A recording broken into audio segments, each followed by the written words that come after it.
I'd like to take a minute to talk about one of our sponsors, Parker Sporland and Thermostatic expansion valves. How can you guys always have the right thermostatic expansion valve for the right application without having to carry hundreds of valves in your truck? Well, that's simple. Using Sporland's interchangeable cartridge style valves. The Q valve for conventional and the BQ valve for balance port. It's as easy as one, two, three. It serves thousands of unique applications. So, one, you just select the thermostatic element for your application. Two, you select the body style you need. Three, you select the right size cartridge for the application. These easy to select and assemble valves mean you always have the right valve for the job on your truck. For more information on the Q and BQ valves, visit Sporland.com. Thanks, guys. Enjoy the episode.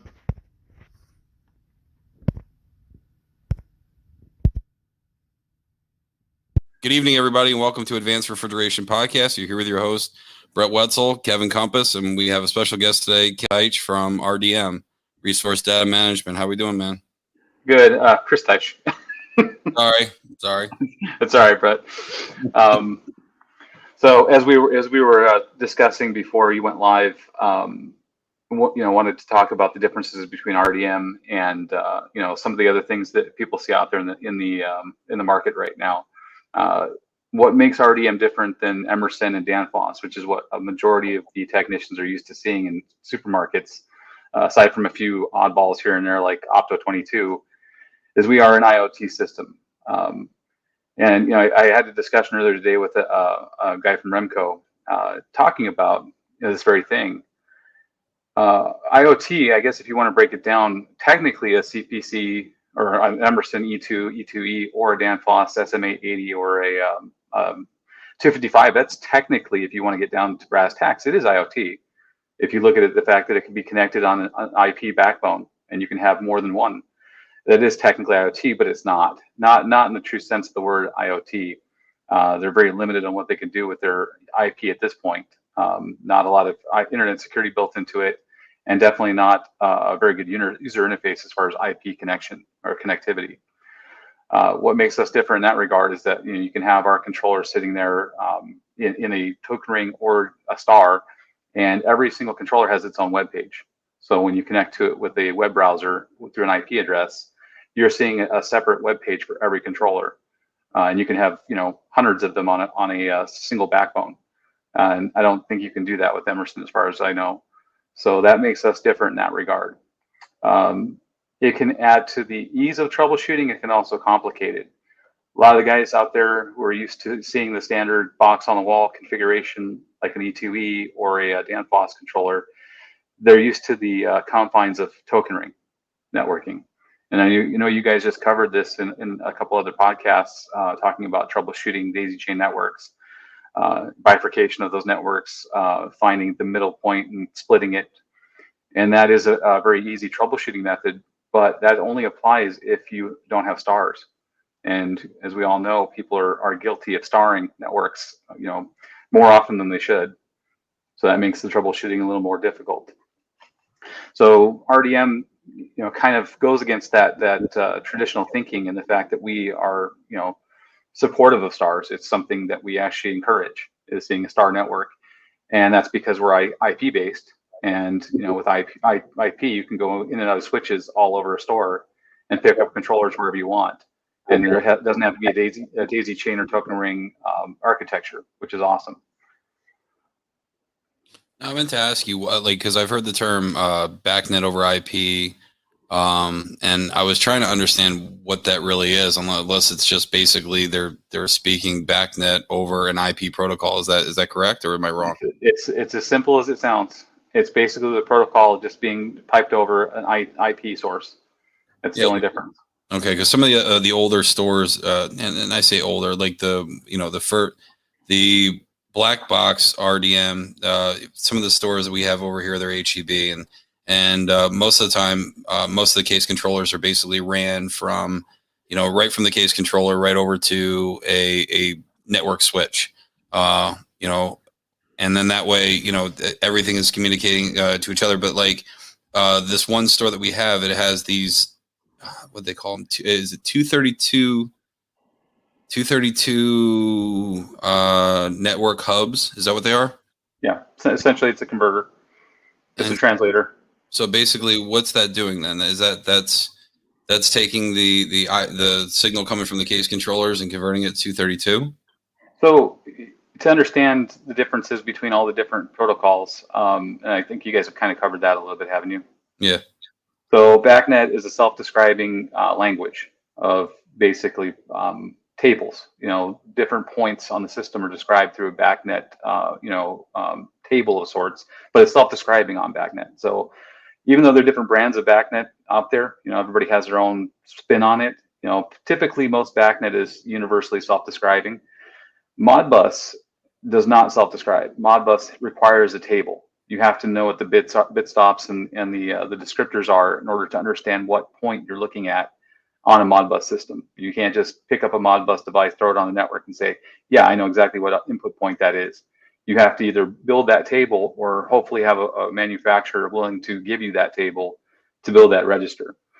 Longworks is very similar. So if you look at microthermal system, for example, snivets, you have to, that serial network variable, you have to know what that is in order to see that point. Otherwise, you're spinning your wheels. That's the beautiful thing about Bacnet. That's why so many BAS systems employ Bacnet over Modbus and LAN at this point, because it's one of the easiest to work with. So when you're taking that Bacnet descriptor, you're just piping that over IP versus having a two-wire shielded connection going through standard the 45 style connection. You're jumping from one type of communication protocol to another and back, essentially. Okay. Does that make sense? Yeah. Okay. So we do have on RDM, as you guys are aware of this, having gone through the training. I don't think Kevin has. We do have our own, basically our own flavor of token ring connectivity on our controllers, and that's the expansion network on our boards. Mm-hmm. So all of our mainline controllers, all of our IP controllers, such as the 650 and 680 line, they have a CAN bus port on them. And that CAN bus port is a daisy chain configured, basically an expansion port that allows up to 10 devices to be connected to that main controller. Needs to be basically like an E2, where you have dummy I/O attached to it. And that is a two-wire, shielded cable. A little different than what you guys are used to seeing. Most times when you're using 45 shielded, you ground one side of it. We don't require that. That shield is actually part of the connectivity of it. It's a floating, basically a parity channel, between plus and minus. But basically, we have the same thing. And once again, you can't star that. It's not allowed. And something I didn't hear you guys talk about in the other communication podcast that you did. In regards to termination and the reason why token ring is so important. Are you guys familiar with why that's important? Have you guys covered that? No. So something that I've learned over the years is that the reason why the star is so detrimental to a typical token ring system, such as E2 or the Foss or our stuff even, is that when you take that third leg of wiring to another module, another controller, expansion card, whatever it is, you create basically another avenue for those timestamps to bounce between controllers, and it causes what they call an echo.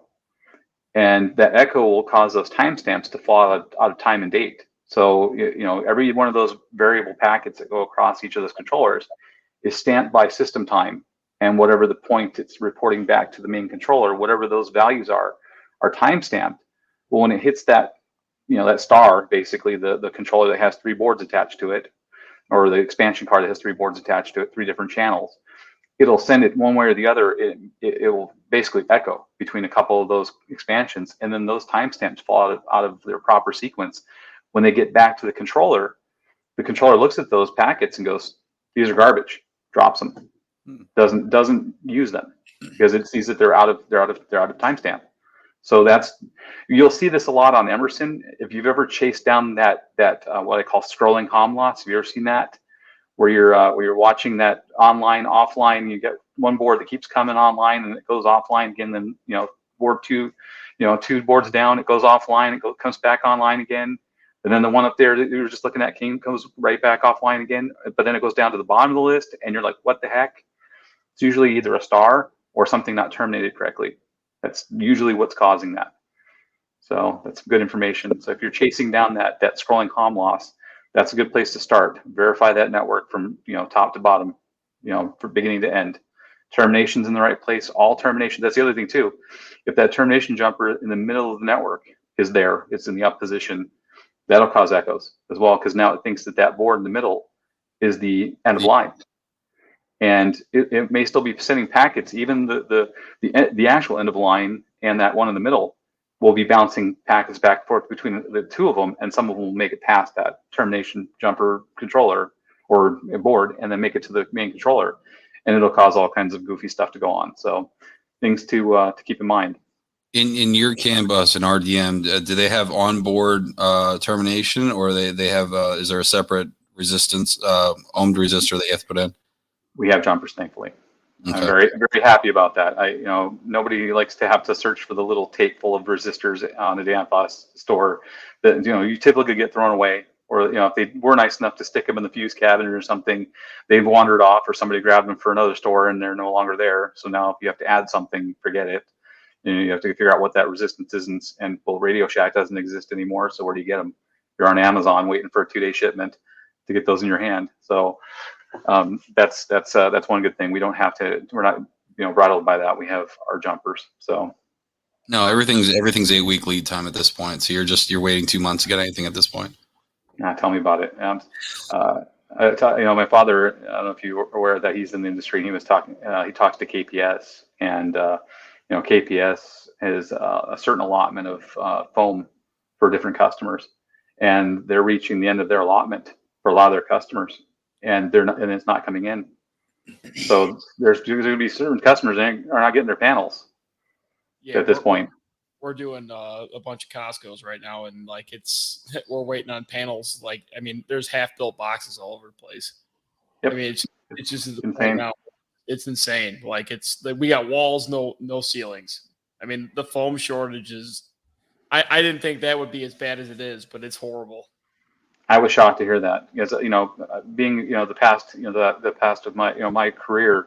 In the past, I worked for Walmart as a mechanic service manager, and during the concrete and copper and steel shortage, I got to experience that, and I thought that was bad. But we could still build walk-in boxes during that time, as long as the concrete was there. But not being able to build the walk-in boxes, you're at a screeching halt. So one good thing to mention to you guys: we are well stocked at RDM.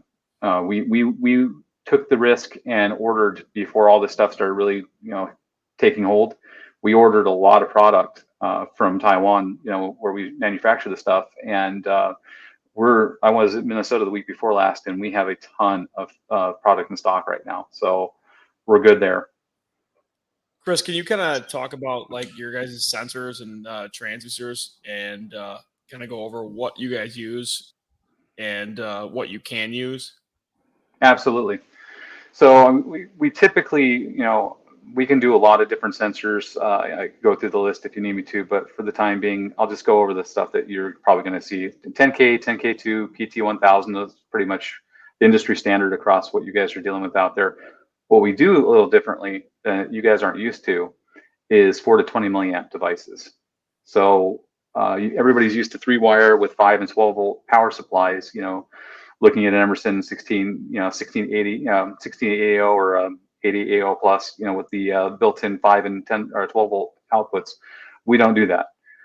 Everything we do, as far as that's concerned, transducer-wise, is 4 to 20 milliamp loop powered. So, as a matter of fact, that's going to start being incorporated into my latest training, and I'll start talking about that as well, because it seems like that's a topic of discussion with a lot of people: how to troubleshoot 4 to 20 devices. Brett, I know you know how to troubleshoot them. We've talked about that at great length. The signal generator that you have, being able to, validate sensors and make sure that they're working even without a powered up device. But the average technician, they're totally thrown by a 4 to 20 milliamp device. It's foreign to them. If you're an HVAC contractor, like working on any kind of J's controllers, Niagara AX, and most of the HVAC industry has been using 4 to 20 forever. automation of any kind. Even with pneumatics, you know what I mean? They were using 4 to 20 with the keel boards, right? And it's basically, where we discussed at one point using the interpolator, trying to figure out, basically what pressure you should be at what voltage.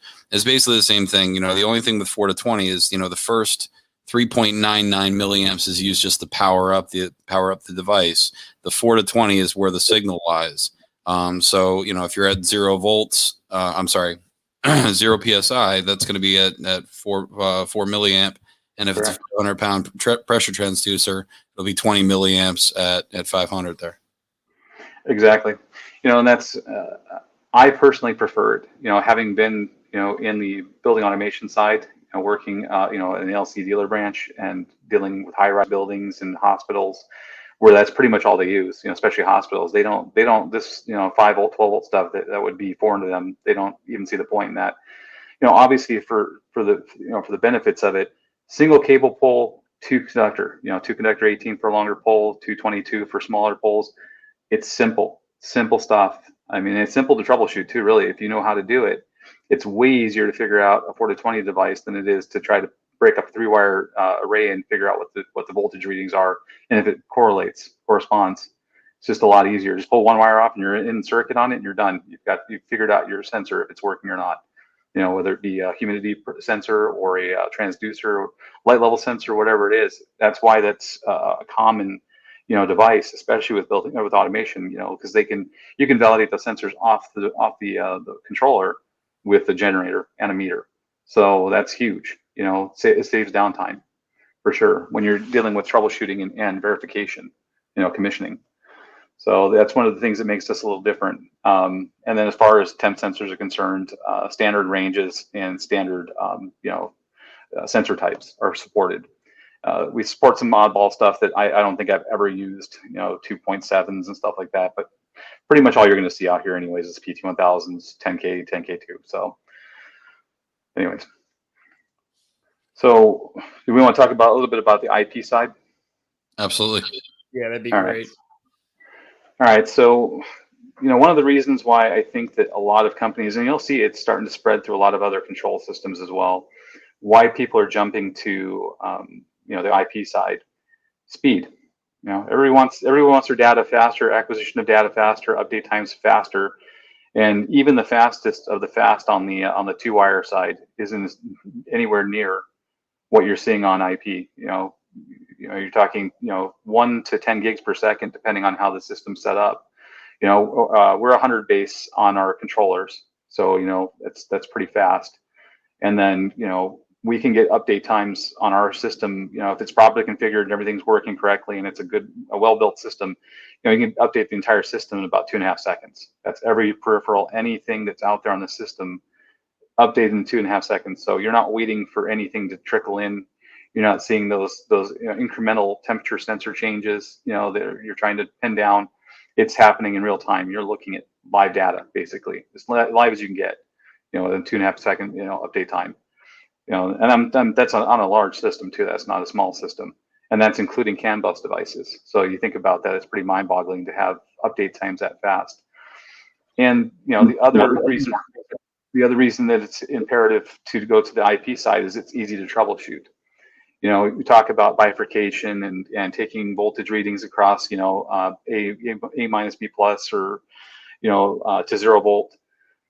It tells you something. I mean, it'll tell you something, but it doesn't tell you everything. It doesn't tell you the whole story. There are, inexpensive testing tools out there for the IP side, as far as cabling is concerned, that pretty much take all the guesswork out of it. The only downside is most guys, don't really at this point, there's a few out there don't understand the differences between connectivity types, between a 568 A and B, have never made an end on a Cat 6 or Cat 5 cable. And it's getting more complicated as it goes, by the way. We've talked about this at length a little bit too, Brett and I. Right now, Cat 5 is pretty much on its way out. It's a standard, but it's, everything's going Cat 6. All customers are starting to go to Cat 6. And 7's already come and gone, and now I think the latest standard's Category 8. So, yeah, it's skipped 7. 7, I guess they had problems with that, so now they're up to 8. Is it more conductor? So the difference between 7 and 8 is the wire sizing and also the way that it's constructed. Now, like on category 6, if you look at that, it's got the plastic divider inside the jacket, that separates the pairs. On 8, it's actually internally shielded now. So they have a shield and the shield foil and shield on every pair, and that piece of plastic is grown. But that's because they're trying to go upwards of 15 gigs, I think, per second. So the velocity of the data that's going through that cable, it can easily crosstalk with that kind of force behind the data. So they're really starting to enhance that cable. But the trade-off there is it's big, substantial. If you've seen the shielded Cat 6, it's pretty big. It's not an easy cable to deal with, and it certainly isn't easy to create ends on. But then you take that category 8, it's huge. Special ends, the whole 9 yards, special tools to crimp it. So that's more of a specialty thing at this point. I think Cat 6 is going to be around for a while still. It makes the most sense at this point. But the benefits of doing the IP as well is, like I said in the very beginning, star. You can do whatever you want. And with a lot of our controllers, our 650 line has two ports on a little bit, basically a little mini 2-port switch. You could essentially run one cable from a DM and daisy chain the rest of the 650 array off that one cable if you wanted to, if you were so inclined, or if you wanted to go to that first controller and then drop a 16-port switch in that area and pick up the rest of your controllers from there. You can do that, but it makes it really easy and flexible to move the system around and scale it, which that's not the same to be said about certain, my competition. We all know, having done remodels on stores that have that, the older, 45 technology, it's not so easy to add that extra 16 AI where you need to pick up other sensors. You're either pulling a set of cables back to another part of the store, hopefully it's close by, or you're having to pray that the second port's open, or you're going to have to figure something else out. You're going to find the end of the line and run a single cable all the way to the end of the line. There's no easy way to do it. Now, for your max length, is it still about 350 or 328 feet as far as from the device to what switch that you're hooking up to? Yes, it is. That's industry standard for the cable itself.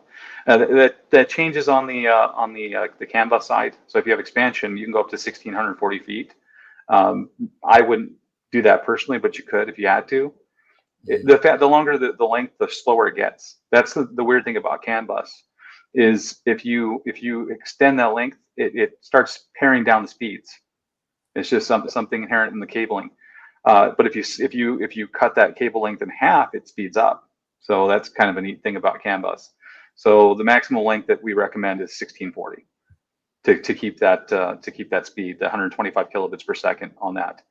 But if you drop it down to 820, then you're sitting at 250 kilobits per second on your backbone speed. So then it starts speeding up. And in most cases, you're not going to see anybody using more than maybe, 100 feet of expansion, because it's intended to be in the same room. So if you drop a super pack into a rack and you want to pick up a few extra compressor outputs or some additional IO, you're going to be right there in that same rack panel or somewhere in the same room. So you're going to be blazing fast on that CAN bus side. But yeah, it's still limited to that 328 feet. But the beautiful thing about it is you could literally, unlike having like lawnmowers where you have these expensive node repeaters, I don't know if you've ever dealt with that, service pin node repeaters that are not cheap. You could go down to Best Buy and pick up a 4-port dummy switch, and a little, wall wart, and stick it up there in the ceiling and extend it another 300 feet with another cable, and you could do that as many times as you want, and it'll still work. So that's the beautiful thing about it. And then you're adding ports at the same time too for additional expansion for other things down the line. So it's really scalable. And that's the thing I think that's really beautiful about the system, and it's fast. So we talked about the cable construction in the training that I have with you, and I think that's interesting as well about category 5, category 6. It's constructed very interestingly. I thought this was kind of interesting when I found out about it. The same things that are used to avoid crosstalk also help reject noise, the twists in the cabling. Each pair is shorter than the next, on a Cat 5, Cat 6 cable. and that's also to help reject noise as well. It has two purposes basically. The biggest one obviously is rejecting crosstalk, but it also helps reject noise as well, because you never have the same phase on each set of pairs when noise is hitting it. They're always out of phase. So that's another advantage there, but it's another advantage as well. But the biggest thing is scalability and speed using IP in our system. So just wanted to mention some of the tools you should have when dealing with a lot of IP devices. Basically any kind of cable manufacturer for the RJ485. We don't know, is it A or B that you guys run? It's going to be B almost every time. A is what they consider a crossover cable. We are smart enough to be able to identify that and use it anyways. But some manufacturers don't use certain types. So for example, I'll beat up on Emerson again. If you want to do a direct connection to an E2, you cannot use a standard B cable. It won't work. You can't even talk to it. It doesn't recognize it. It has to be a crossover cable. When you go directly from a laptop to an E2, it's an A structured cable crossover. That's what's required to go from port to port. So from your machine right into the E2. It doesn't matter to us. But we typically, most manufacturers, if you buy a cable off the shelf or if you get one in a package, it's a B. The structuring of the wire, the way the pairs are lined up, it's B. So, and I recommend, if you're a technician who has to go out and work on this stuff, to buy now that they make it, buy the ideal that passes the wires through the end of the plug, and buy the tool that crimps it properly. It'll save you so much time in construction of that cable if you have to put a new end on one. And most of the time, if it's field installed cable, which it more than likely will be, you have a comm company there during remodel, and they pull all the cables and they put your switch in the motor room. I would recommend having that tool, because those ends, they typically don't put the strain reliefs with the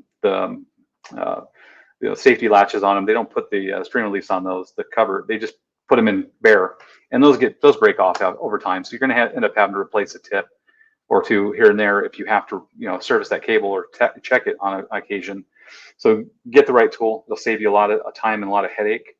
And then another tool I recommend for guys too, when we're talking about troubleshooting and connectivity, is something like the Ideal cable tester you can buy from Lowe's or Home Depot. You can find them on Amazon. I use the Ideal because I think it's one of the most economical and best working ones that I've used. I've seen others, they work okay. It has an LCD display on it and a remote module, and you can test each cable one at a time and make sure you don't have open pairs, shorts, crossed pairs, etc. It'll verify that cable for you, basically, so you know that you're dealing with a good cable before you start pointing the finger at the IP side of it. Because if your cable's good and your settings are good, it should work. It's pretty much, there is no in between with IP. Either it works or it doesn't. There's no well, it's kind of working now. If it's not working because there's something wrong, either the cable's bad or you have a bad NIC card, and it's just not going to work. It doesn't intermittently work under those circumstances. So that tester will help you determine that. Once you verify the cable, then you're looking at NICs, the NIC card on the controller or the NIC card on the switch. Something is wrong if you're not seeing that controller.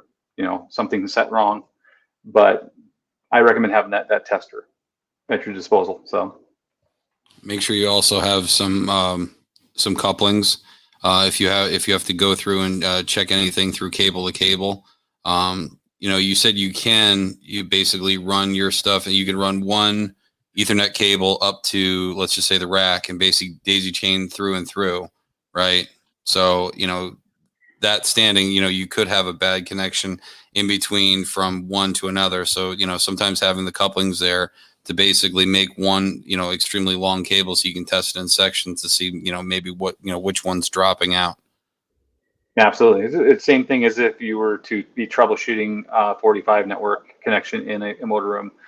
Just having a piece of cable with ends on it, the same thing, or a really long, like a 100-foot long, Cat 5, Cat 6 cable would behoove you with a couple of good verified ends on it. That might save you a lot of headache in a situation where you're trying to figure out if something, if you have a bad device somewhere, especially when you're talking about third-party switches. where those have been installed by somebody else, they do get bad ports on occasion. Somebody puts voltage to it, somebody gets rubbed through somewhere, and sends voltage, introduces voltage into that port. It'll either shut it down or it'll burn it up. And at that point, you do have a bad port. And until you verify that, you're chasing your tail.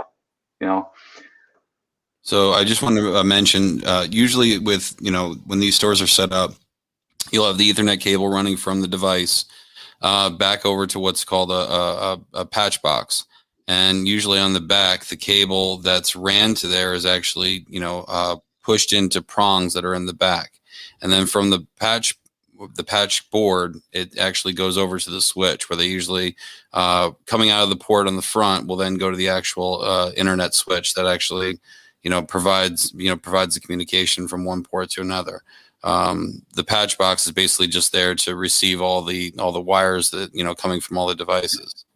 And sometimes that can get messed up. Now, it's dependent on, what customer you're working on. Some customers expect you to, be able just to go from the device, right to that patch box. And then from there out, it's someone else's responsibility, whether it be the IT department or whatever. So just be mindful of that. And one of the only other things that I didn't hear you mention, which I own when I first started pulling cable, because I was so anal retentive, because I was like, I don't want to go over any kind of footage and have communication failures or anything. I actually have a cable length measure where, it takes the power factor of the wire and basically figures out, how long that wire is, depending on, so if I have a set of 18.4 and I don't know, how much I have, I basically cut a 10-foot section, measure the power factor of that cable, and then I can, measure what the power factor is and actually figure out what the wire size, what the wire length is.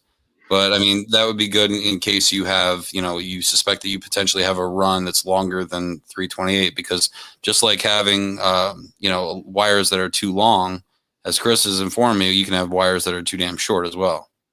Yeah, that's that especially on the IP side. That was something I learned the hard way, trying to create test cables, basically example cables. And I had never really thought much about, category 5, category 6 cable in the past, because I hadn't worked with it a lot. Just, the typical stuff you'd run into as a supermarket technician. You go into these stores that have E2s on the wall. Most of that stuff is already in place for you. You would test it and verify it if you had a question. But making your own cables on a regular basis, like I tend to do more of now, I try to make these little, 8-inch long cables to show to people in classes, with my tester. This is what a, open pair looks like. This is what a shorted pair looks like. This is what a single side open is, etc. And this is what a normal cable looks like. Well, I kept getting the normal cable kept giving me a crosstalk alert on the device, and I'm like, that was crosstalk. I had no idea what that was. Now understanding, having dealt with it, crosstalk is exactly what I was talking about before with the construction of the cable, having the little nylon splitter in between the pairs. The data being passed through a Cat5 cable at 100 megs per second, or you get into 6 at a gig per second or higher. There's so much velocity and so much current involved there that it actually wants to jump from one pair to another, and that's called crosstalk. So then you start getting erroneous values, being spit out across the network, where the switch and whatever device is receiving it doesn't know what the hell it's talking about. It doesn't understand the values being brought in. And the way that they decided to mitigate that is by having a twist rate on each pair. So if you pull a piece of Cat5 or Cat6 apart and you take all 8 wires and you straighten them out, you'll find that each color is a different length. So they're twisted at different rates. So you can see on a 1,000-foot box of cable, I think it's like 1.5 foot difference between one color and the other color. The two separate colors, and everything in between is somewhere in between that. And the reason for that is so that those pairs at their high points, when they're twisted around each other and they have those little bulbous areas, they never touch. They're always offset just by a little bit each time. So there's no way that those high points in the cable can overlap each other and jump. The data can't jump between the jackets. That's the reason for that. I had no idea that existed. So basically it's causing it to be out of phase then, so that they don't. It's essentially, it's actually the physical contact of those high points. So when you see a piece of cable twisted, you've got your two little helixes like that. Well, if they're sitting on top of each other, they're touching at the high points, they can jump right there. But if they're offset, there's a gap there and you can't get in there. Can't send any data across. And that's why on Cat6, when you start seeing these higher data rates on the Cat6 stuff, you see that plastic that nylon piece in the center. It looks like a star. It looks like almost, I call it a Twizzler. There's a Twizzler in there. That's to separate those pairs even further, so there's no way they can make contact with each other and jump. So it's very interesting that there's technology involved in a piece of cable. You would think that that's not a big deal, but it is. By the way, that Twizzler tastes like shit. I've tried to eat it too. It sucks. You can pick your teeth with it though. But going back to what you're saying, if you have a good installer, they're looking at wire length as they're pulling cable, right? The Windy City Wire, Connect Air, any one of those companies, they print print the lengths on the cable from the very first pull all the way into the box. It should equal out to 1,000 feet. Well, we all know that guys don't pay attention to that. That piece of Cat6 might be 400 feet, 420 feet. He's pulled it past the maximum cable length. It's not a big deal, right? 100 feet isn't going to make a big deal. It does make a difference, because then you're going to have far end crosstalk at that point. The cable starts falling flat on its face because it's gone too far. So that's the reason why that's important. So that cable length tester that you have is actually a pretty decent thing to have if you're not sure, because who's going to go out and find that cable and look at the wire numbers on the cable? It's a lot of work, especially if it's buried in the ceiling somewhere. It's much easier to use that tool to determine your cable length than to have to tear apart a drop ceiling or get into the back of a patch panel. And to go back to what you're saying about patch panels and just the store infrastructure itself, I caution guys during my training class to stay away from that side of the network for many different reasons. Obviously, internet security and cash flow security is a big deal to supermarkets these days. Every one of the supermarkets out there, Kroger, Albertsons, Osco, Jewel, all of them, Target. Of course, Target's the reason why it all happened, but they're all very serious about this now because of what Target had happened to them with the breach that they had years ago. People spent a lot of money to deal with that, the fallout from that, and to make sure that they were secure so it wouldn't happen to them. And so they're very, very dodgy and very, sensitive about you touching their in-store networking equipment. The only troubleshooting a tech should ever be doing is up to the physical front patch portion of that. If it's from the controller in the rack to the switch in the motor room, or if it's going from the switch in the motor room maybe to that IDF, they might ask him to look at that. But if they ask him to go any further than that, I would, as a technician, I'd say no. I wouldn't do that. Wouldn't get involved in that. You don't want to pick up that. You don't want that liability. Trust me, it's not worth it. You take down that store, or you cause something to happen in that store and it shuts down. I don't want to get that phone call. So I would just stay on the IDF side. If you're tasked with troubleshooting it, troubleshoot it up to the IDF and then turn it over to the in-store networking. If they have a crew or if they have a third party dealing with it, you tell the store manager, hey, this goes past where I can work. This is beyond my pay grade, or this is outside my area of expertise. I'm a refrigeration guy. I'm not an IT guy. And that's a fair statement. I would never expect anybody to be trying to troubleshoot upwards of a patch panel and an IDF back to a server room. That's not something a refrigeration guy wants to deal with or should be dealing with at this point. Brett, stop. I know you would, but I have, and I've diagnosed, just a bad patch cable at that point. You know what I mean? Listen, I have too, but it's because, if you're familiar with it, if you're familiar with it, you're intimately familiar with it, and you're good at it, fine. That's that. But if you're an average technician and you just don't really know anything about it, I would highly advise against it. That I totally agree with. What are some of the most common issues that you see? I mean, I'm sure you do a bunch of site visits, yeah.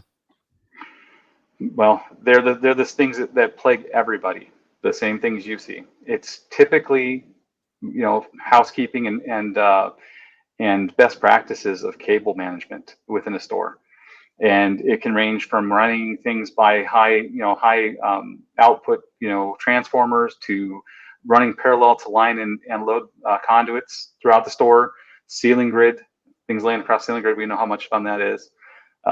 That's something that pisses me off when I see it, honestly, is seeing people run things across the top of ceiling grids when there are so many, pretty inexpensive options to getting things through an overhead, And honestly, if it's a remodel, it should have been put into some kind of bridle ring or some kind of a cable trough anyways. I don't know why people are still zip tying to red iron and, running across the top ceiling grid using ceiling grid tie wires as the transit. I've never seen anybody take the last part of the twist on the seismic, wires.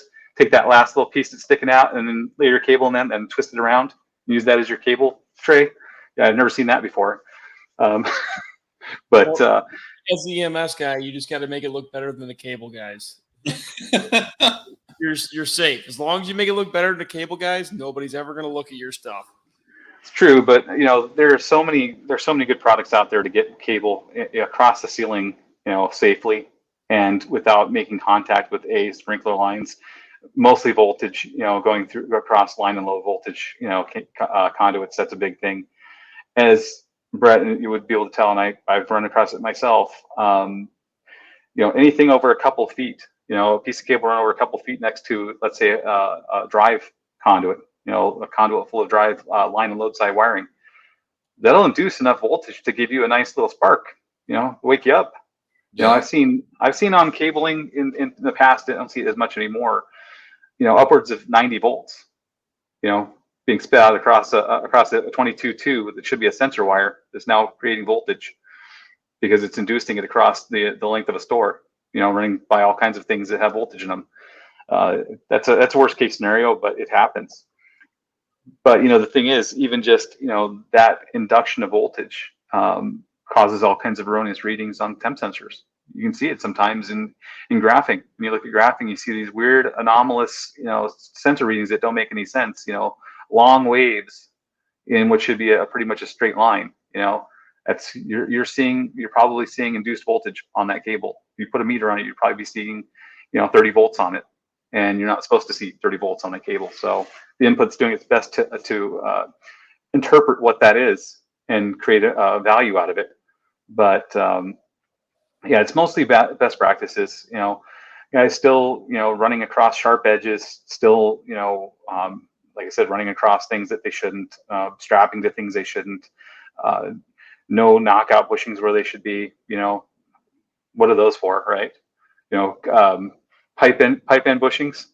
I love those things. That was my favorite thing in the world. I had every different size. Those are fantastic. But I see guys still not using them. They'll just run it at the end of a conduit, and then they'll just zip tie it back around the conduit so it doesn't pull on it, but there's nothing protecting it if it gets smashed. So that's the kind of stuff you see, the biggest issues we have. And then also just the way that they terminate the wire as well. We all, Brett and I have talked about this in the past in our conversations. When you do it for a long time, Kevin, you probably can identify with this as well. When you do it for a long time, when you're terminating and you're dealing with wire for a long time, you can pretty much strip a wire at the same length just for muscle memory. You can get out your strippers and you'll get that same, 1/8 inch pull on the end of every, conductor you pull on with that stripper. It looks beautiful every time. It's the same length. I mean, they're almost perfect. But I see a lot of guys, they got, 1/4 inch, strip on the end of that thing, and they'll twist it up and jam it in the opening on the Phoenix contact, and they'll have about 1/8 of an inch of bare wire exposed, or more, and you can imagine what kind of problems that causes down the line, especially if there's a couple of them that are like that. So that's another thing we see a lot of too. There seems to help a lot with that, like using electrician scissors and not using wire strippers. Hey guys, I want to take a break and talk about Westermeyer, one of our other sponsors. Today's episode is sponsored by Westermeyer Industries, the leader in oil management and pressure vessels for the commercial refrigeration industry. Yeah. I don't think I use wire strippers for any of that stuff. It's just like sharp scissors seem to cut that Cat 6 cable so much better. Yeah, I cheat. I use the Klein, and I don't even know the part number of them, but basically the two jaws that basically strip the shielding off, and they also can take a couple conductors at the same time. And like if you set that bar up, I mean your strips are consistent, And, you know, like I had one set that I basically used through 3 supermarket installs, you know what I mean? And they last a while as long as you don't drop them. But since we were talking about best practices, I just wanted to share. So one of the first books I ever bought when I started doing EMS was Mike Holt's Illustrated Guide to Understanding NEC Requirements for Limited Energy and Communication Cable. And this basically will tell you like the correct way to, you know, hang it, what to stay away from, what kind of hangers to use. You know, don't hang on any type of sprinkler or fire line. You know, when going through a wall, making sure that you're using some sort of bushing to go through that's protected on either side for fire protection. It's just the book goes through different communication things. Yep, fire block, that kind of stuff. That's really more of a GC, remodel, new store build side concern, but I still see stuff like that constantly. You know, it's like, and I know that, you know, the education, it's good that these things exist. You know, I wish these podcasts were around when I was, you know, a young man starting out. This kind of information wasn't available. You know, what we learned was learned through mistakes. You know, things didn't work right, or we had to figure out why something was failing the hard way because we did it the wrong way, and we were the ones that had to go back and figure out why it wasn't working on the backside, and that's how you learned. Now there's a lot of this information out there. I'm happy to see comments on your podcast, people that are actually listening to it and taking the information and running with it. That's good, you know. But that book sounds pretty awesome, and it sounds like a lot of the stuff that I've learned over the last 24 years. Some through, you know, doing it the wrong way, and some through just common sense, you know, not doing it that way. But you know, that's something, you know, it's mostly just, I would say at this point, best practices, and that's going to be the way it is. You know, we still have a lot of new guys coming into the trade who don't really know that they're doing something wrong until somebody tells them. And you know, it's our job as stewards and, you know, the older crew to kind of impart that wisdom on them and hope that they accept it and learn from it. Absolutely. Chris, do you want to go over the data manager a little bit? Yeah, we could talk about that. HEB is employing the data manager, which is good. It's really, honestly, it's a device that I wish most customers would use. It does have a bit of an upfront cost compared to, you know, running without it. And you don't need the data manager to use our system by any stretch of the imagination. What the data manager does really well is it unifies the system and gives you a single point of view access to it, and also is where most of your data storage takes place if you want it to do long-term data storage and logging and system backup. That's where it's done, but you don't need it. Even the 650 and 680 hardware can be expanded up to 16 gigs, you know, with a thumb drive, and pull the same amount of logging longevity as a DM, web page views as the DM does. But the problem you run into when you have separate 680, 650 hardware out there, and then some of the stuff that is not in the 600 series, like the 700 series stuff, is that your system becomes a bit fragmented. You still are able to see all of it, but you have to know all the IP addresses to every device on the system in order to see everything. Whereas with the DM, you can log into a single point, a single IP address, and see everything and be able to quickly navigate the system. And all your data management is done there as well. That's, you know, data manager, you know, DM Touch. It's a tremendously awesome device, you know, for especially for supermarkets and larger format stores. I couldn't even imagine not selling one to somebody like HEB. They need to have it, honestly. One of the virtues of that I find personally to be awesome.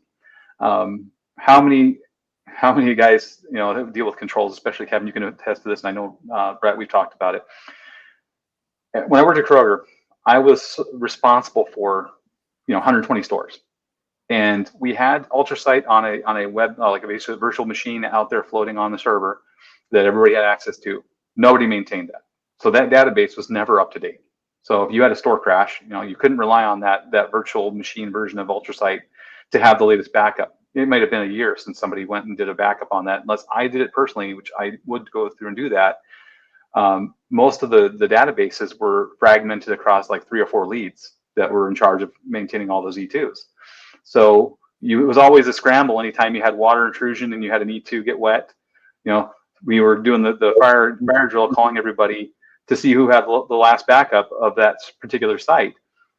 And then on top of that, if you've ever had to restore an E2 on the fly, not attached to a store, which you want to do that. You want to have it ready to go, so you just pop that door off and throw the new one on and get it going. It's a bit of a challenge. You have to have a E2 power supply on the standby, with the plug on it and everything. You have to hope that it has the right firmware. If it doesn't, you have to update the firmware. There's just a lot of things that go into restoring an E2. And same thing with the Danfoss controllers. There's no difference there.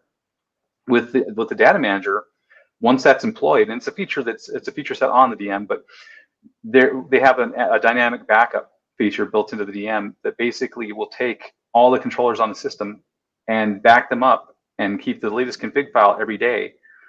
It's updated every day, and it's kept for as long as that thing's powered up and going. And the minute you lose a controller and you pull that controller out and you put a new one in and you address it properly, within 30 minutes, they'll see that new controller and it'll automatically restore that controller with no fuss, no muss, no issues. The technician doesn't have to do anything. Just put the new controller on and address it. That's huge. From a standpoint of being a technician, not having to worry about how I'm going to program that controller is huge, because we've all been there. I have had that moment when that E2 has crashed, it's gotten wet, got burnt up somehow, or it just simply failed, started doing some weird stuff, started restarting. Well, we just had a remodel on that store in the last 3 months, but the last backup was 6 months old. Well, that's going to be fun. Got to get the RS sheet out and start rebuilding all the changes that were made during the remodel on the fly in the middle of the night. That sucks. As a technician, that sucks. It hurts. You're going to be there for a few hours, hand programming everything that got changed, trying to make everything run the way it was before the failure occurred. That won't be an issue with a data manager in place. And then on top of that, you can take that data manager and back it up to the cloud if you have an active FM set up, in the site, and then HEB is going to have that. And then also, if you're a diligent technician, you can carry around a thumb drive and back up your DMs yourself. You just keep backups of all your DMs and keep those fairly up to date. You can have all of your sites ready to go. If something fails, you can restore a DM and everything underneath it at any given time. That's huge. From a standpoint of downtime and service, I can't think of a better way to do it. So. One of my favorite features about RDM is the fact that you can basically take the laptop and go up to any controller that's hooked up to the network and basically just type in the IP address of the data manager, and there you go. You basically have the data manager now on your computer, and you can go through every case, every controller, every rack that's on there.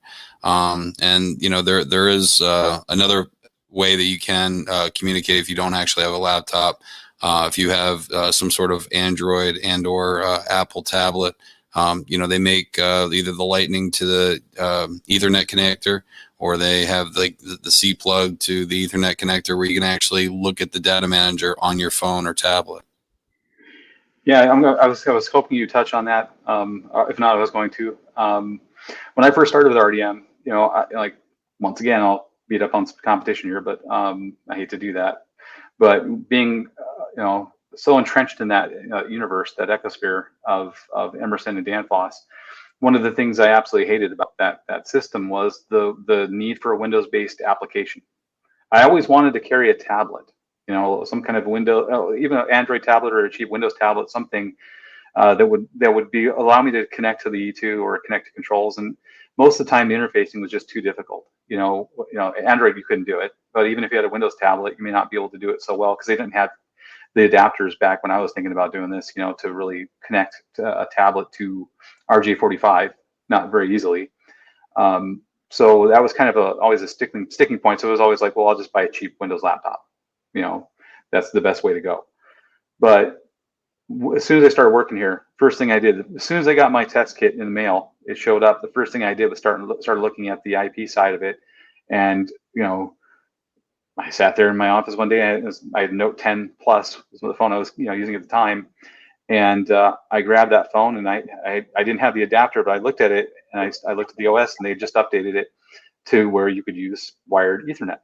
So I bought the USB-C to RJ45 adapter, got it in, got a cable, fired up a controller, went in and set up my device and connected to it. And I thought that was the coolest thing in the world. That's on my LinkedIn. It was one like my third or fourth post was me doing that. Nobody had ever. I don't think anybody in our tech support team or even in the UK had really ever thought about that. I don't think it was. Maybe they knew it could do it, but they just didn't really try it or even care to try it. I had to try it because I thought to myself, as a service technician, once again, if I don't have to carry a laptop up a ladder in a climbing backpack with a laptop sleeve, if I don't have to carry an extra piece of equipment up to a rooftop to do my job, I'm already carrying a phone. You're always going to have your phone on you.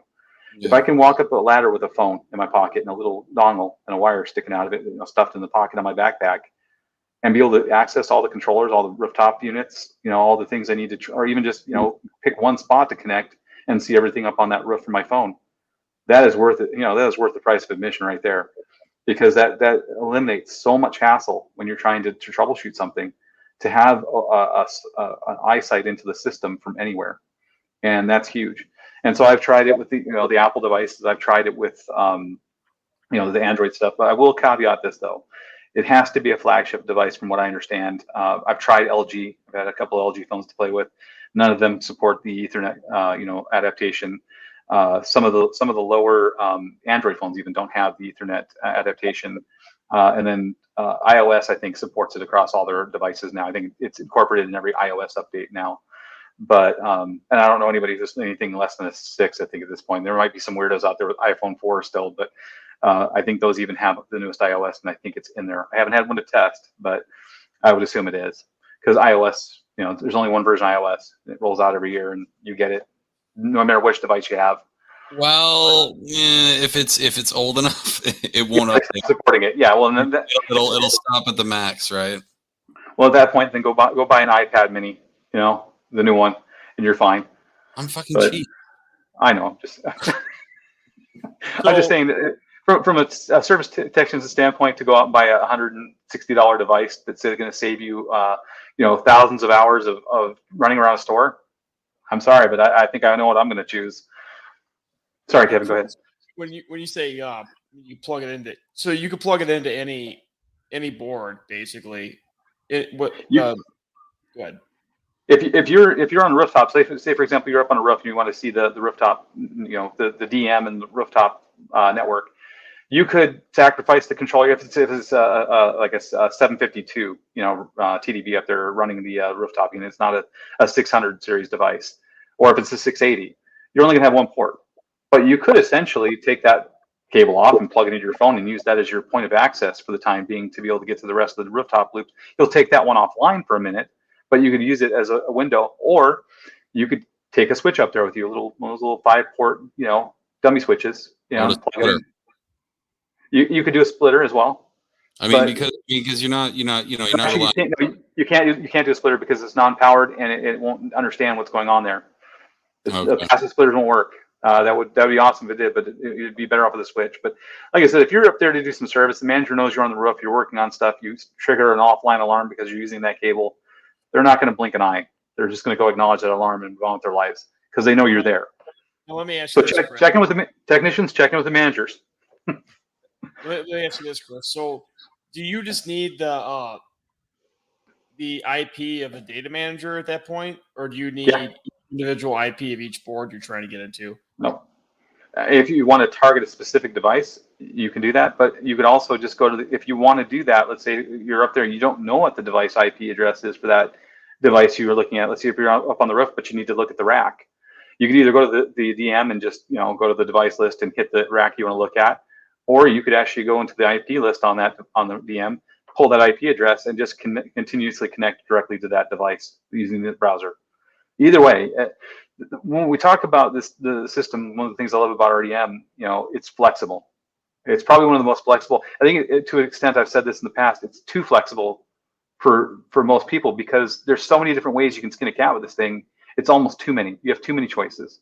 When people have too many choices, they tend to back away from going, holy crap, what do I do? You can do a lot of stuff with this. So you can configure it a lot of different ways, and you can access it a lot of different ways as long as you know how to work within the constructs of IP. So, but it gives you a lot of different avenues into the system, which is nice.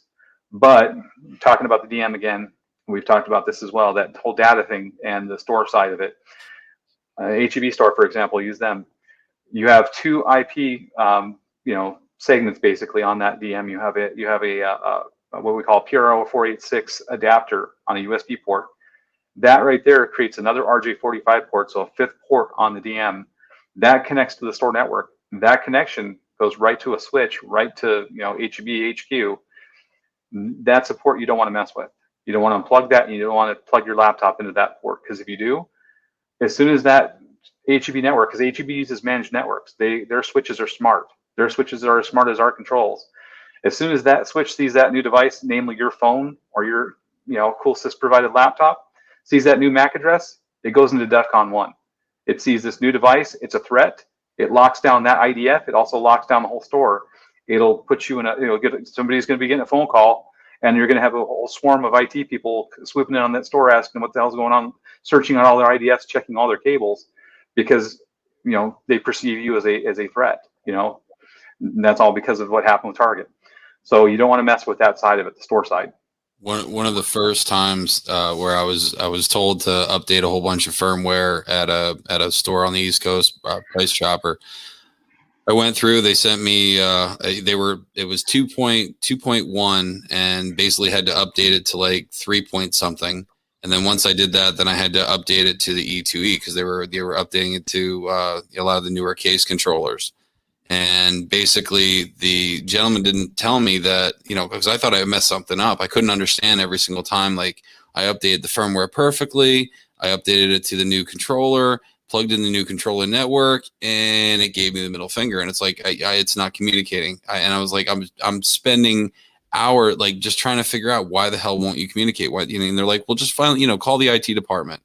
And all of a sudden, I hear the guy on the other end go, oh, that's why. I'm like, that's why what? He's like, well, whenever the switch basically, senses a different MAC address, going to that address, it locks it down. Like you said, it puts it in DEFCON 1 and basically locks out that port, where they basically have to go in internally and reset the port to say, hey, and you have to give them the new MAC address, so they know when that one plugs in that's what it's going to. Yep, that was a routine at Kroger. We knew that if we had to change out an E2, something failed, or we had to do a change, you call them before you plug it in. You knew not to plug even the new E2. They can do that. They can do the Mac search online and see that that's an Emerson device. They could figure it out if they wanted to, but it didn't matter to them. If they saw a new device, they locked it down, and it became a big deal. You get a bunch of phone calls, a bunch of emails, and everybody's mad for a few hours, and it creates all kinds of mayhem. So you want to stay away from that side. But if we're going back to the DM, if you're on the 4-port switch side of the DM, you're good to go. You can plug into that. You can plug into any of the devices out there on the floor. And the reason why that device exists, that 486 device, that adapter, is to basically create a virtual hardware firewall to keep anybody who's trying to enter the HEB network from the DM side, from the control system side, from basically not being able to do it. I mean, I'm sure there's some crazy Russian hacker out there who could probably figure his way through the 4-port switch, through the OS on RDM, and all the way back through the USB port and back out that RJ45 port and hit the HEB network. I'm sure it's possible, but not very likely. It would take a long time to do that. So that's why that exists. It's an added layer of protection for HEB or any customer that employs it, to keep their network safe and keep people from commingling on our side of it with their side of it. So it's a demarcation point. So that's something important to know. I got in trouble with my wife one day for commingling. Yeah, don't commingle. It's not a good idea. No, they don't like it.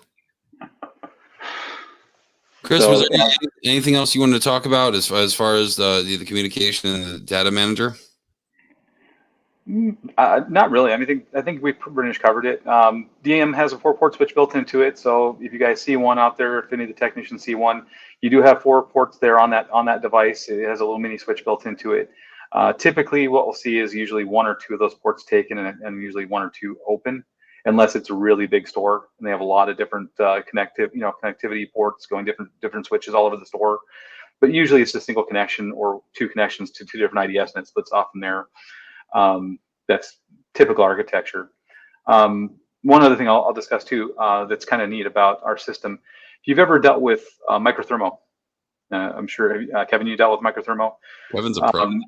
A lot. I did almost 2 years at Microthermo Technologies, and that was back back in the days when they were still having to Costco. I mean, they still do Costco, but not not the level they were doing back then when they were building new stores all the time. And so I did all the commissioning for them. I was one of the 3 guys that was doing nationwide commissioning for Microthermo. And one of the things I dreaded every time was that stupid KVM. I hate that KVM. I hate it more than anything. Yeah, the KVM that sometimes works, sometimes doesn't. And then on top of it, if you're the technician working on it and you're logged into the system and all of a sudden Storm Manager McGee comes in and they decide they're going to acknowledge alarms on your user and they take control of the KVM and start bump you off and start doing stuff on your login, which sometimes you have a higher level than they do. And they're in there messing around looking at stuff and it makes you look like you're acknowledging alarms as a technician. That's frustrating. But also on top of it, it's very cumbersome. One of the things that the DM has is you can add up to 3 orbits to our system. And an orbit panel is basically a 10.1-inch touchscreen that allows 3 different instances out there on the network where you can be logged in under different users in different places and doing this your own work on the orbit. And it's the same view you would see from the DM Touch, but you can be looking at different stuff. So a technician could be out there at the customer service desk acknowledging alarm. Another guy could be in the motor room on the DM doing something, and another guy could be at the receiving door looking at an HVAC issue. And you'd all be on different screens, different views, but all doing work at the same time concurrently, which is really neat. I think if I remember correctly, it was a binary number. It's like 1,028 people can be logged into a DM. It's a lot of people. I don't think we'll ever see that many people logged into a DM, but it could be done. So pretty interesting as well. But that's an interesting and awesome device to have. And I think that HEB is going to start employing that for you guys in Texas. I know there's been discussion about adding those in some of the stores. It would be nice if they did. What, the remote displays? Yeah, the Orbit, the Touch Orbit. So there's a couple stores that have it. There are 2 stores that TJ was able to get a couple of them put into, manager's request. But it would be nice if they start employing it in every store. So basically, it's like having the KVM on a microthermal system, but without all the headaches that comes with that KVM. So that's an interesting thing to know. And honestly, it would make a good service tool. If you wanted to carry one around on PoE or carry a power supply, you could use that as a tablet essentially to plug in and see if you had a DM. But do you guys have any questions for me? Other than so you said the only other 45 network you have is the CAN bus, but I thought you guys have the capability to talk on other networks as well. Like you had told me at one point you could talk to just about any type of board on the market. Yeah. We have some limitations, but yeah, we on Emerson we can actually do a driver that lets us suck in off the gateway controller everything. We can see the entire Emerson backside. We're only read only on that. We don't prefer to try to go right. We could if we wanted to, but Emerson changes their firmwares on a regular basis, and they change directories quite often in their software, and that could lead to problems if you're trying to write to something and you're writing to the wrong directory. Well, you see where that goes. They do that on purpose, I'm sure, and that's fine. But we can actually read only their equipment. So if you have a situation where I've tried to bring this up to different customers, they're heavily into E2s.